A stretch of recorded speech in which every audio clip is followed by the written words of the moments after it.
Hello everybody, welcome back to Future Fiber. This is your host Jenny, and this is a channel where I talk about all the crafty things that I do. It's mostly knitting, and today we have podcast episode number 25. I feel like I've had quite a bit of finished objects. It's a big number for me because I actually don't knit that fast, especially now that I work. I just feel like I don't have as much time to knit. This is a big number for me. And part of that is because I went on a little bit of a weekend trip with my boyfriend. So we were up in like the Catskills for the weekend. And actually, a funny thing happened where... Why did it get so dark all of a sudden? Okay, now we're back. I was at a coffee shop and we were getting ready to leave. This was like our last day there. So I walk up to the cash register and I order my drink, and then they usually ask you for a name at these cafes, right? And then they already knew my name, which I was like, oh my god, they must have really great memory because I was there yesterday. And then a barista steps out from behind the coffee machine and then she goes, do you have a knitting YouTube channel by any chance? And I was like, whoa, this is it. This finally happened. This is the YouTuber moment where somebody actually recognizes me on the street, which was like kind of insane because this wasn't even at a yarn store. I said thank you for subscribing, but I actually don't know if they're a subscriber. If anyway, thanks for watching. But other than that, you know, I'm just here knitting and working. So that's what I do. I think we should talk about what I'm wearing right now, which is my first finished object. This is the Lonely Leftovers vest, and it's a pattern by Wool and Beyond, and I knit this guy up using drops Alpaca Boucle held together with a white acrylic yarn and then some other bits and bobs once I ran out of that acrylic yarn. And then the edging is done with a Loops and Threads Colorcraft yarn in the colorway black. So let me see if I can get up to show you the edging of it.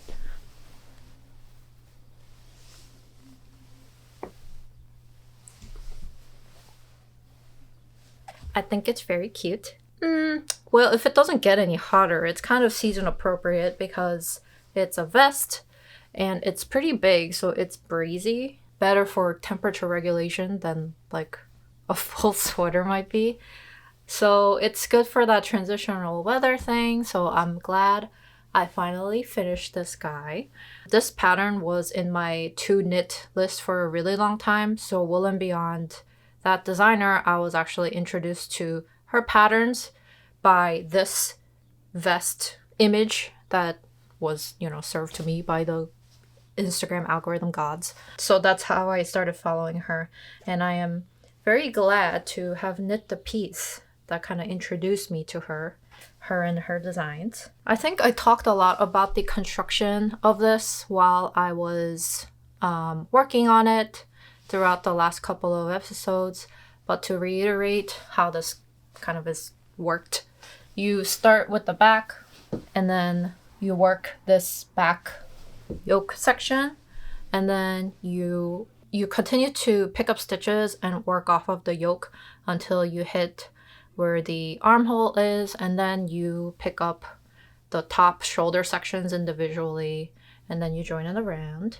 and then you continue knitting. So I think it's actually a pretty easy project. It's an easy project, but it also has a little bit of interesting construction details that I feel like are pretty particular to this designer. So I recommend that you knit this if you don't mind garter stitch and you have a lot of appropriate yarns to use. But this I-cord, I would say, is the most difficult part, not because of the technique necessarily.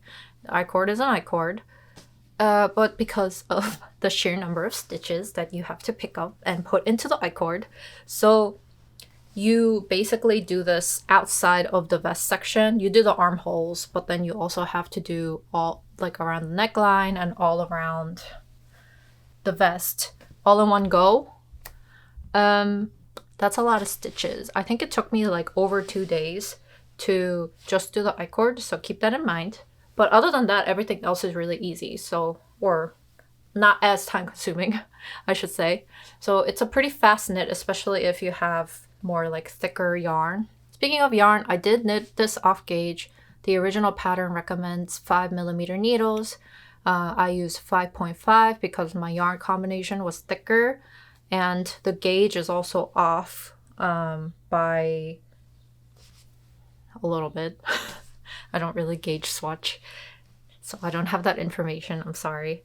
I knit the size medium. This definitely turned out larger than a medium, I think. This is more of a large, I believe. Well, I don't necessarily think that's a problem because it's meant to be oversized.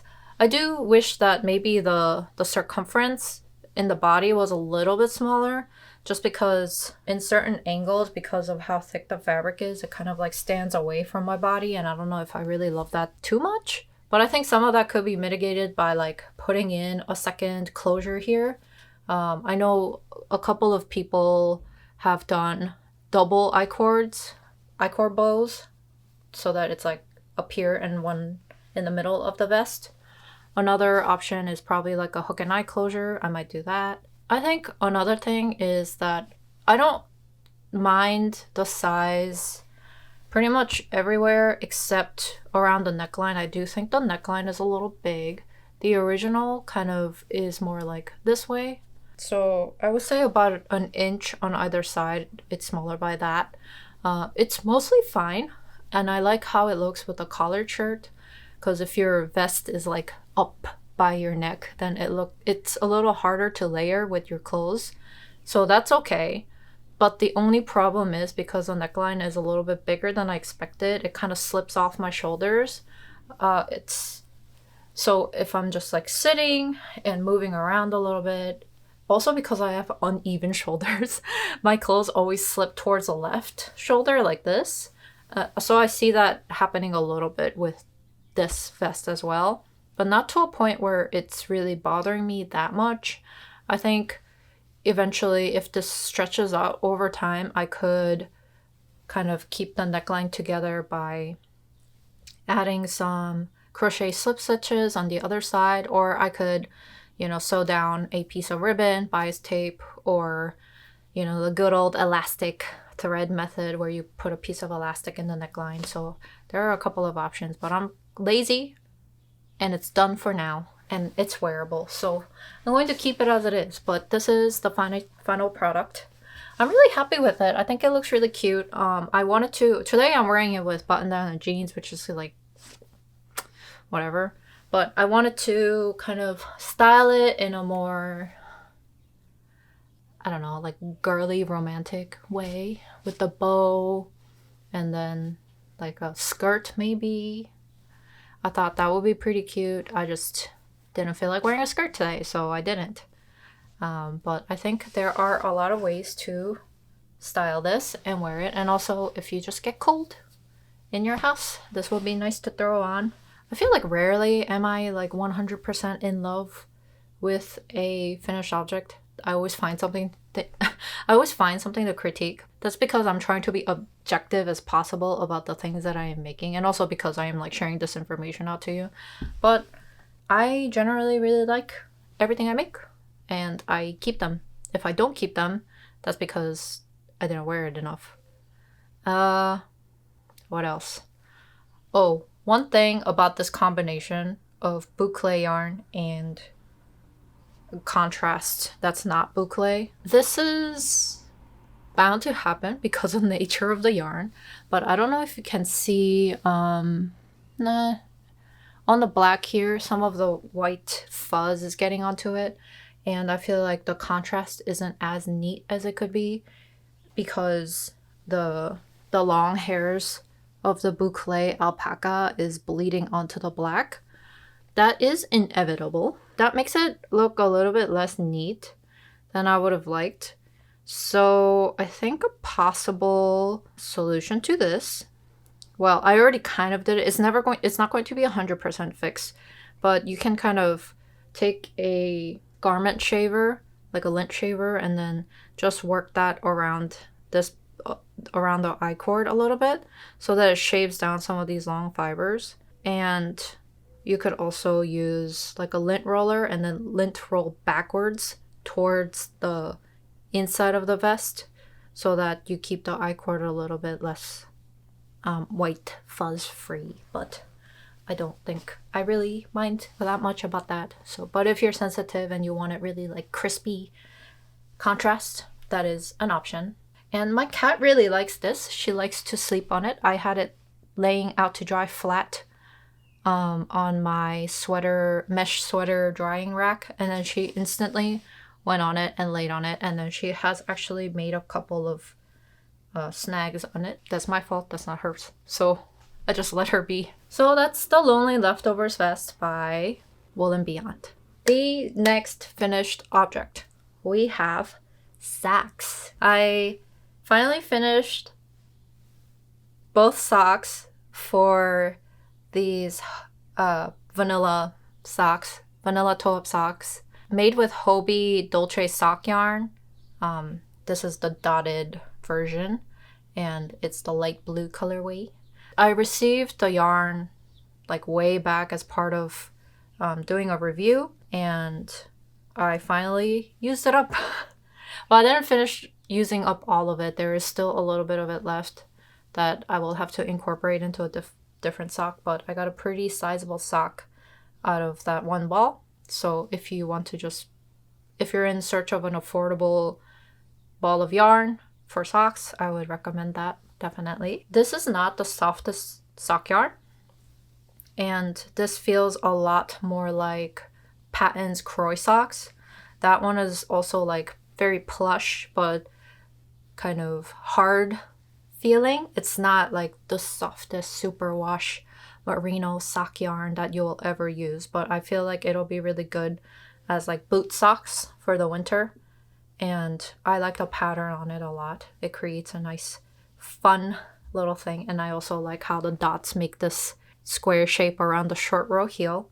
So the vanilla sock is, I did 64 stitches, and my formula for this is usually like I start with 16 stitches on the toe, and then I increase every round until I get to double that number, so 32. And once I get to 32, I start increasing every other row. So that is, I do that until we get to 64, or like desired number of stitches basically. And then I just knit, knit, knit, knit, knit. And then the heels are always just German short row heels. And then I just knit, knit, knit, knit, knit again. And then I bind off with some stretchy, Jenny's stretchy bind off on the top. So it creates a nice little clean edge, and everything kind of looks pretty simple and neat. So that's how I work my toe-up socks. I think I've talked about it a couple times, but I thought I would give everybody a reminder of how I do it. And these socks, the only thing is that I wish I had knit 60 stitches instead of 64. I always go back and forth between like what are the stitch counts that are appropriate, but I think I am going to settle into 60, especially if I'm working with the needle size that I used to knit this sock, which is 2 millimeters. I have two sizes of sock needles that I work with. One is 2 millimeter and the other is 1.75. The 1.75 is literally like a skewer, so I don't prefer knitting with that. So the 2 I think is my favorite, but the 1.75 I bought because I mistook sizes, but it also works. So for that size, I think 64 stitches is fine. But for 2 millimeters, I definitely think 60 is the way to go for me, or even like smaller if I want it really to be tight fitting.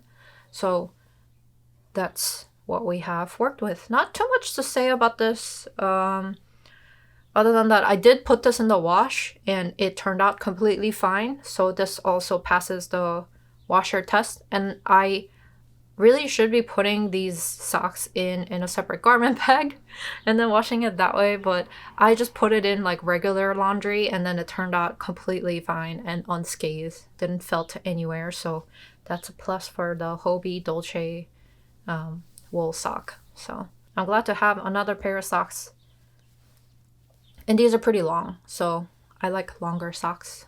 Here's my next finished object, which is this cute little headband.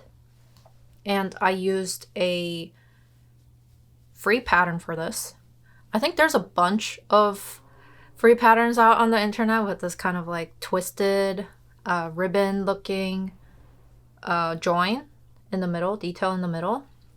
But the particular pattern that I used is Frida by Atelier Emilie, and it's a free pattern that you can get on Ravelry, and it comes in French and English, I believe.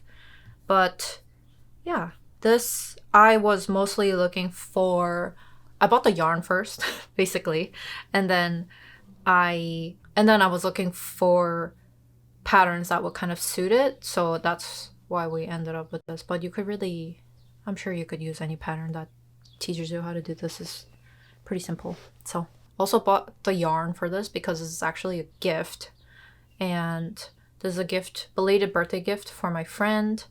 And it's a bummer because now it's getting warmer, so I don't know how much more wear she is going to get out of this headband, but she is a figure skater, so maybe she'll still be able to use it throughout the year, like, because the rinks, depending on which rink you go to, can be pretty freezing. This is about like 4 inches tall. The pattern I thought was interesting because the way that they have you do this double thick headband portion is they have you do double knitting all the way back and forth, so you like turn the work around as you're working on it. I didn't love that. I started doing it and then I didn't love it, so I actually switched it to be knitting in the round with magic loop. So that's how I finished this up. And the yarn that I used is Bluesky Fibers Woolstok Worsted, and this is in the colorway Lilac Bloom.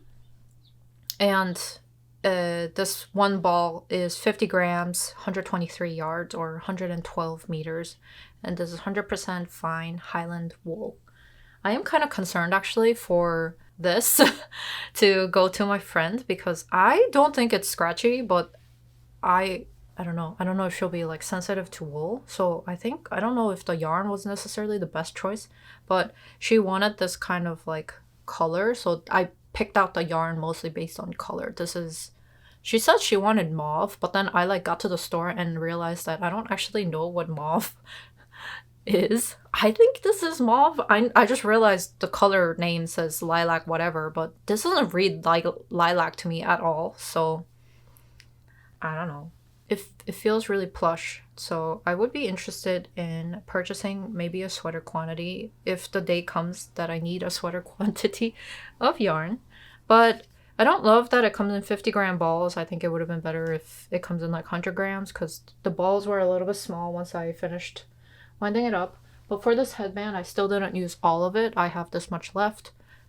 Oh, there it goes. Well, now we're getting into work in progress. I really thought I cast on a lot more. I was feeling like, oh my god, Jenny, you need to like rein in all the cast ons. You have too much going on in your life right now. You need to like bring it all together. But I'm looking at it and it actually doesn't look that bad. So maybe I have room to cast on more things. I started knitting another pair of socks, and as you can see, I already have one, and I started on the other. This yarn is also a new acquisition because I've been on the hunt for a kind of neutral red color yarn, and where I went to buy the yarn for this guy is Brooklyn General Store in Brooklyn, New York, and I love that store. But well, let's reel it back. So for the past, since like beginning of January, I've been to a couple of different yarn stores, and I was always looking for this kind of like neutral red to knit a pair of socks with. I feel like I've seen red stockings or red socks used a lot as like a point color accessory this spring. So I thought it would be nice to have a pair, you know, just for styling purposes. But I didn't want to buy red socks. I don't know. I just been feeling like making my own socks nowadays. So I was on the hunt for this yarn.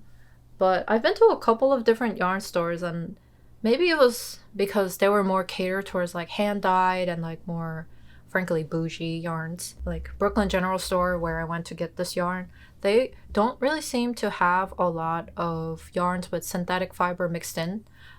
It's all like 100% natural fibers, which is good. And like I'm like, whew, it gets a little, my eyes go a little whenever I'm in those stores. However, I just wanted a basic sock yarn, so I found this color and this perfect yarn at Knitty City in New York City. Well, if we're going into a little bit of a side tangent on the yarn stores in New York, I feel like out of the three that I've been to so far, or four rather, that I've been to so far, is Cleo's Yarn Shop, that's in Brooklyn, Brooklyn General Store, also in Brooklyn, Downtown Yarns, which is in Manhattan, and Knitty City, which is in Manhattan. I feel like Knitty City has a good assortment of price ranges. They have a lot of cotton yarns as well as more affordable. I think they also do have like completely synthetic fibers, but I just found that they stock a lot of good variety in fiber content and price range. So if you're even if you're a beginner, a complete beginner, and you prefer something with a little bit more synthetic content, or you know, if you just want more affordable price ranges, I think Knitty City is a good one to go to, because and there's always like 2 or 3 shop people working, so you could always ask questions, and it's really busy every time I go. So I think they are a great option for that, which is where I found this yarn, which I'll talk about in a little bit what the yarn actually is. Downtown Yarns, they have more natural fibers, but they have a really good variety of more trendy yarns, I feel like. So, or trendy to me. They have a lot of Noro yarns, they have a lot of cool hand-dyed yarns, but they also have a lot of like wool, like Shetland wool, like the little balls of Jamieson and Smith Shetland wool. They have a whole like bin full of it, which is really nice. And yeah, it's a really small store, but they really pack everything in there, so I really like them as well. The location is honestly a little bit inaccessible for me because there's not a ton of trains that go where they are, so I don't love that. But yeah, they're also definitely a favorite. If I'm in the area, I usually try and stop in. Brooklyn General Store is definitely the bougiest of the 4 that I've been to. They, as I said, have a lot of natural fibers. They also have a little bit of fabric in the back of the store if you like fabric as well, like, and if you like sewing and looking at fabric and clothing patterns, you could also go there. So that's another option for you.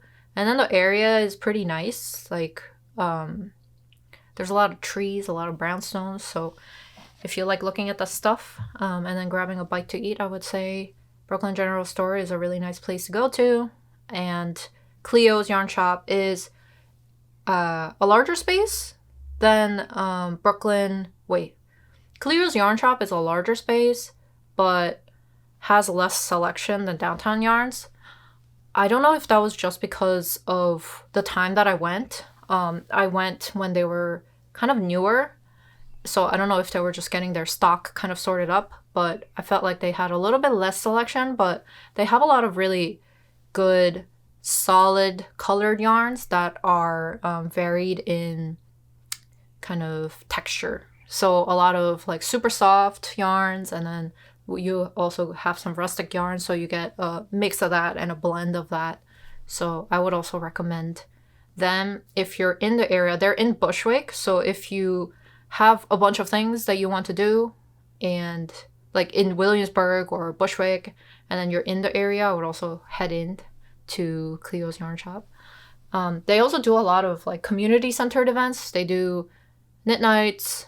I think they also have like weaving classes and stuff. So yeah, Cleo's Yarn Shop is a great option if you would like that kind of community and then like you live in the area.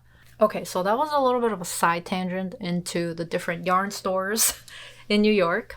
But the place that I got the yarn for this sock is Knitty City. And the yarn is, it took me this long to get to the point where I actually talk about what yarn it is. This is Cascade Heritage sock yarn, and this is in the colorway Christmas Red. I know there's a regular red, but This was what was in stock, and I feel like it's very neutral. By neutral, I mean like not too pink, but not too orange either. I would prefer, if between like being at too pink or too orange, I would prefer my reds to be too pink because I don't love warm tones too much. However, I think this is a perfect neutral red. So if you're in search of a yarn, sock yarn like this, I would look into this color. And a lot of people in the comments also like, I posted a work in progress shot of this actually on my Instagram, and a lot of people were like, oh my god, is that Christmas red? So I guess it must be like everybody knew about this except me. But yeah, I'm really glad to have found this. My review of the yarn so far is that I really like it. It feels very soft. It's superwash. Let me see if I have the content tags. Okay, I kept the tag. Rare. It's superwash merino wool 75% and then nylon 25%. So it's like a very classic blend of yarns for like a sock yarn. But this feels much, much, much softer than the Dolce sock by Hobbii and also Patton's Croix socks. So this feels more like those a lot of superwash hand-dyed sock yarns feel. So I really like how this feels, but I am worried about it kind of pilling a little bit as it wears. So we'll just have to keep an eye out for that. But it has really great stretch throughout the yarn. So I think it's perfect for the socks for this kind of use case. So the sock that I am making, this is also just like, I'm not following a pattern. This is basically a vanilla sock just with ribbing. But let's see, I think this is 60 stitches. This is actually cuffed down, as you can tell on this second guy, which is very rare for me to want to do a cuff down sock. But I guess the past couple of sock work in progress projects I've started up have all been cuffed down. So I don't know, maybe I'm being converted. I will say another reason why I don't love doing cuff down is because I feel like I have a bad time measuring how tall the sock would be if I do cuff down socks, because I thought I knitted a fair length, like pretty decent length, that it would come kind of like almost mid calf on me. But then I finished doing the heel turn and I was like, this is not mid calf. I lost like 2 inches. So it's a little bit more difficult for me to gauge the length. But I guess on the flip side, the plus side of doing a cuff down sock is that it's easier to tell when you have to decrease, when you have to start decreasing. Because I think one of the things that's hard for me when it comes to doing toe-up socks is kind of gauging how long I have to knit until the heel turn. So I guess like it's a matter of pick your poison. Do you want to have a harder time measuring the heel turn distance from cuff, or do you have a harder time doing it from the foot section? So if you don't mind the length of the foot being a little bit shorter or longer, I would do toe up, or that's like the logic that I would use. So I don't know, I think I still prefer toe up though. I do like how neat this cast on edge looks. I did German twisted cast on, I believe. So I do really like how that looks, and it's still pretty stretchy, and I feel like it holds itself a little bit better than Jenny's stretchy bind off, because this one is very stretchy, but it doesn't look as neat, and it doesn't have the same like kind of spring quality as a cast on edge. But I don't know, I feel like that's negligible. This yarn was really, really affordable. I think it was only like $12 when I bought it. 13. But that's very, very affordable, I think, for sock yarn. I mean, it's Cascade. Cascade is known for being very affordable. I really like all their yarns, so I would definitely buy this again. Next cast on, I'm going to show you all the new ones first, and then we can talk about the only one that's really left from my ongoing work in progress list. But remember this yarn? This is Snuggly Wuggly Loops and Threads baby yarn. I cast on another baby bear bonnet by Knitting for Olive. I didn't get very far. but I started this so that I have a visual reminder that I have to finish this by my friend's by my friend's baby shower. I want to do this and then one other baby knit, so I really gotta get cranking on this. But this only takes like a day, so I think I'm good. I just need to sit down and do it. Like, that pattern takes a fair bit of concentration for me because there's a lot of like counting and like different shaping that you have to do in such a short amount of time. So it's not a mindless project by any means, but it's a very quick one. So I am knitting up the 6 to 8 months size, I believe, because the baby will be a May baby, and there's no need for a baby bear bonnet in the middle of the summer. So I want my friend to be able to put this on the little guy in the winter. So I am, going up a couple sizes. So hopefully that'll be okay. That's the update on this. And we have another cast on. Well, this yarn you've seen before because I bought this yarn from a alpaca farm in Martha's Vineyard. And this was I kind of asked people for suggestions on what to make with this yarn that I bought there. And the suggestion was, I think this project was actually one of the suggestions, so thank you. I actually did finally knit one of your suggestions, so you can't tell me that I never listen. If you do want to purchase this yarn, the information is as follows. This is the Island Alpaca Company, and then the yarn is Revelation. It's from the Fleece of Revelation, so Revelation is the name of the alpaca. 100% alpaca, 3-ply worsted weight, approximately 200 yards. Yeah, it's a nice yarn. It's very expensive. So I just wanted to make something that would use up all of it pretty much. And according to the pattern, which is waffle loop neck, I think that's what it's called, waffle loop neck by Otherloops, it should use all of it. So I am working on this. It's, as its name suggests, it has these waffle patterns throughout the entire neck warmer. I'm working on the back section currently, so the way that it's constructed is you work the back and then you go over towards the front and then you pick up for the collar. Yeah, so I'm supposed to knit about 40 centimeters of this, and we're at 10. It's a fast pattern if you sit down and do it because like the pattern isn't that hard.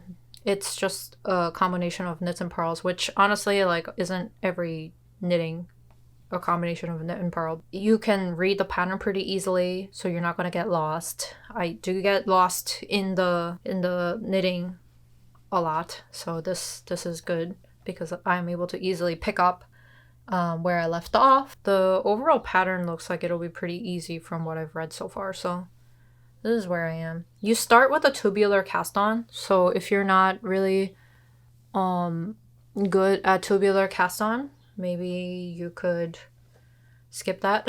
But I do think it looks really nice. I like tubular cast on. I'm doing center pull on this, but I feel like maybe making one of those like yarn cozies, is that what that's called? Like the little container that kind of keeps your yarn ball contained so that it doesn't like destroy its guts all over everywhere. I think one of those is in order at some point in my life because every time I do center pull, I feel like it's a mistake. I regret my life decisions after I do that, so that's where we are.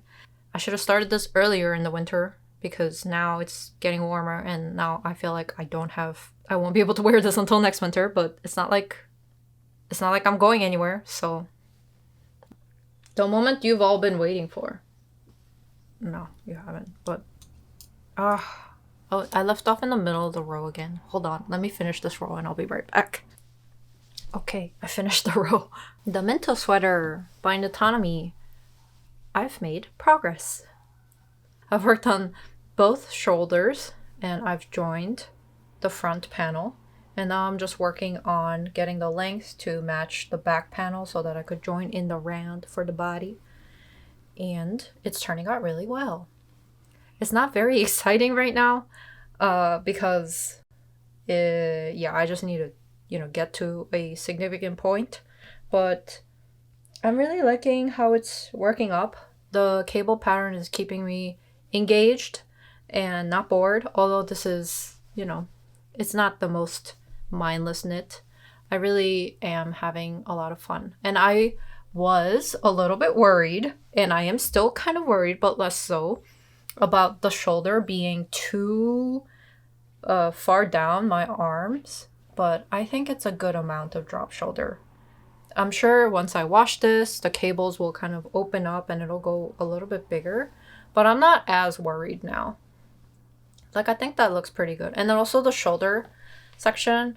I think when I was working on this, I was saying like, oh, I'm really worried that the shoulder is going to be like too sloped, because when I was working on the back portion, I was kind of worried that it would be too,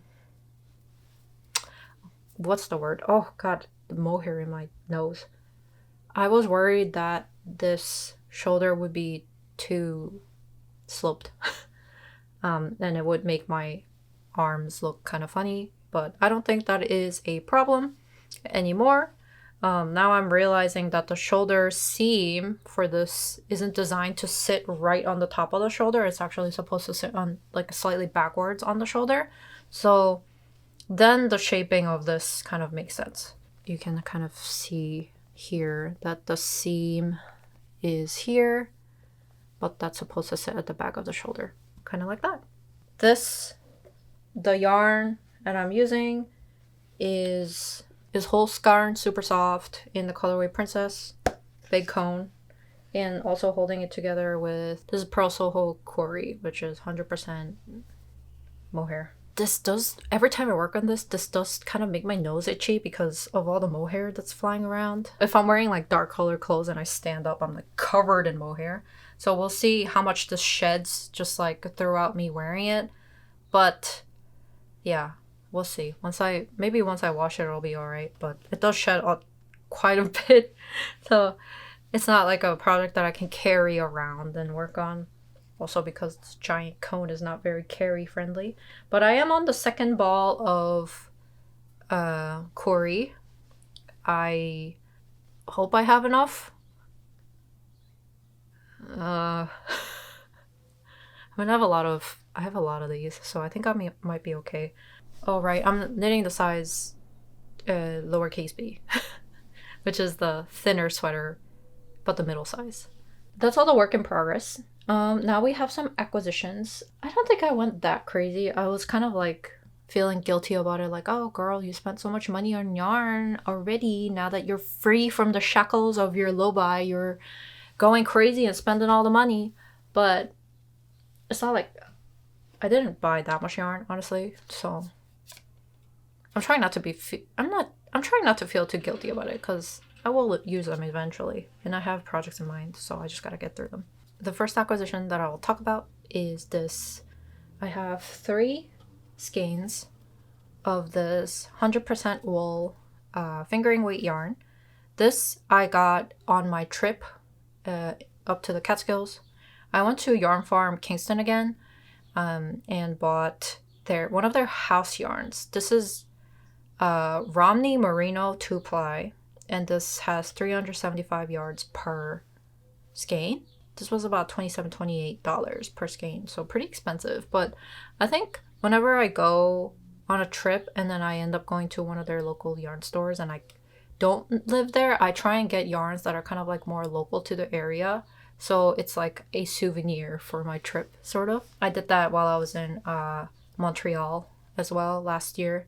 I bought like Canadian wool, which was kind of a bummer because I wish I bought another ball so that I would have made the sweater that I made for my boyfriend a little bit longer, but then like to get it, I can't get it here, so I would have had to get it shipped over from Montreal if I needed another ball. So anyways, so it's got its pros and cons. Like the pro is obviously I have something sentimental and souvenir and something that I can use and wear, and then I can remember where I got the yarn.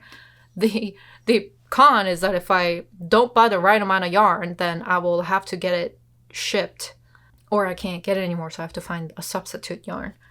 But yeah, I bought enough of this though to make what I want, so we'll see what happens. But what I wanted to make with this fingering weight wool yarn is Wool and Beyond. I'm knitting a lot of her patterns, but she has the thin set, which is the thin sweater and the thin skirt. The skirt is a nice idea, and I really like how it looks. I just don't really feel comfortable in that shape of skirt. So I wanted to just make the thin sweater as kind of like a nice t-shirt transitional thing to have that I can layer under other clothes for the winter and fall, but maybe just wear by itself in like early fall or like throughout spring or whatever. So that's what I wanted to make with this guy. And that's why I chose this like more neutral color. They had like naturally dyed colors of this in like a pink, or I think there was also a blue and a brown maybe, but I wanted to get something more t-shirty. So this is what I ended up with. I'm like, I need to stop buying like neutral color beige yarns. Like I have so many of them. You gotta get what's reasonable, right? So I have 3 of that, and I will wind them up and get started on the project whenever I clear some of my needles. And the other, I have some pink yarns. So last podcast, I think I talked about this yarn. This I got, it's a hand-dyed yarn that I got from a local yarn store in Connecticut. And I think I was saying that I wanted to see what I wanted to make with just this, or maybe I hold it together with something. I decided that I wanted to make a bandana type, kind of long, large scarf that's kind of like squarish. So I think I'm going to knit the Gregoria Fibers. I'm blanking on the name. But it's a scarf pattern by Gregoria Fibers. I think I wanted... I think Marlene from Marlene Knits, she knit one of those. So I was kind of inspired by that, and I wanted to make that with this like funfetti type pink yarn. But I didn't want to... It's off gauge, so I didn't want like the scarf bandana thing to be too small. So I was like, okay, let me go find a yarn to hold it together with. That's why I went to Brooklyn General Store to find like this red, neutral red, but also to find a yarn to hold together with this. That was a long preamble, but I went in there and I was like, okay, like I don't really want to knit with I don't really want to knit with mohair anymore, so maybe I'll look at Suri Alpaca. And they had a lot of really great options. They carry a lot of Knitonomy. So I was kind of feeling like maybe I'll get one of those, but then they already come like hand dyed in different patterns and colors, and I didn't want that to clash with the yarn that I was holding it together with. So I was looking in that part of the cabinets, I guess, the yarn shelves, and I found this yarn. And I was like, oh my god, that's a really nice color. I feel like it'll be perfect. It's a little bit more warm than this, as you can tell. But I think held together, I think it'll look really nice and like neutral and whatever. So I was feeling good about it, and I came home and I was like, yeah, Suri Alpaca, I'm excited to try it. I must be dumb because it was right next to each other. This is mohair. I'm not free from the clutches of mohair. I didn't even realize until I got home, which is really... Yeah, but I mean, I'll use this, and it'll be... I won't buy mohair after that. It's nice. No, it's nice mohair. It's got a lot more wrapped around the core than like Drops Kid Silk, for example. And this was pretty pricey. Well, okay, maybe it's not that pricey actually. This is 50 grams. Most mohairs come in 25 gram balls, but this wasn't a skein. So unfortunate for me that I ended up with mohair instead of Suri Alpaca, but you know, it is what it is. And the yarn is Magpie Fibers Feather. It's 70% mohair, 30% silk. And as I said, this is the 50 gram skein, and there's 470 yards in the 50 grams. So it'll be a perfect match in terms of yardage with the sock yarn that I got. and the colorway is Pretty in Pink. There it is. And then I have one last acquisition, which is just more of a yarn that I have. So this is Brooklyn Tweed Peerie in the colorway Peony. So I already have like 3 balls of this, or 3 skeins of this, and I bought 2 more. And actually, because I panic bought this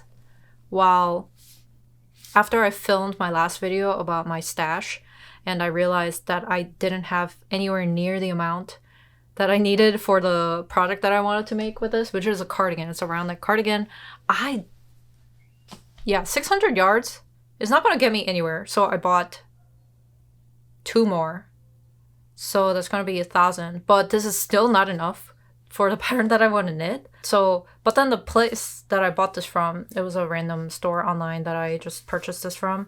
This is definitely not the same lot either, because I looked at it like next to each other, and this is more muted. This is definitely more muted than the 3 balls that I have, or 3 skeins that I have. So the lot number is definitely different, but I'm going to have to just figure it out and like alternate skeins as I'm working on it or something. Yeah, I purchased 2 of these, and I was like, I still don't have enough of this. And so I was kind of feeling like maybe I need to make something else. But then on the last video, a couple people said that they have extra skeins of Peerie and Peony. So one of them is very kindly sending me a ball. So I think I'm going to have enough to make what I want, because it needs like 1,200 yards. It's very exciting. Oh, the mohair is a different story. That I don't have enough of either, but I'll just figure it. I think mohair will be a lot easier to match than this. So yeah, I don't know. I'm pretty excited now that I'll have enough. But yes, I'm really grateful for the people that offered to send me theirs. Yeah, community. I'll keep you posted on what I actually end up doing with this. But then the pattern that I intended to make with this is, I was on the search for a very basic round neck cardigan, and with like set in sleeves. So very like basic. I was like, you know, I don't really love doing bottom up cardigans, but it looks like a lot of the set in sleeve patterns are, they are bottom up because it's just easier to construct that way. Yeah, I knew that I definitely didn't want it kind of drop shoulder or raglan, so that kind of like took out a lot of options for me. And I was kind of looking at some of Petite Knit's patterns. I think poppy sweater, that fit is actually what I wanted, but in cardigan form. So I was like, oh, do I want to hack that into a cardigan? But I don't really want to figure that out. And I was also looking at the Eva cardigan, and do I want to change that so that the neckline is round? But I'm like, this is a basic pattern. Somebody has to have it figured out already, and they did.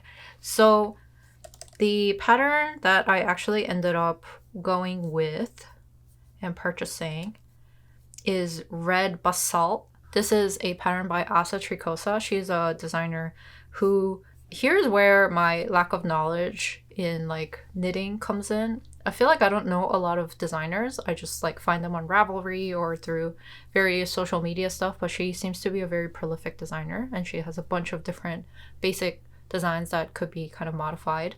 So I really liked how, I also read through the pattern already, and I really like how detailed it is. So I'm excited to try giving it a go. And then the construction looks really solid. The pattern comes with kind of patch pocket details. I'm going to leave that out. And the neckline and the button band is knit as you go, but I'm actually going to omit that and then later on pick up and knit the neckline and button band. So those are some of the modifications that I'm thinking. Also, like around the cuff, I'll probably do a rib, and then bottom of the hem, I'll do a rib. This is a top-down set and sleeve pattern, so it's going to be an interesting challenge because I don't think I've actually done set-in sleeves top down ever. So I am kind of excited to work on it.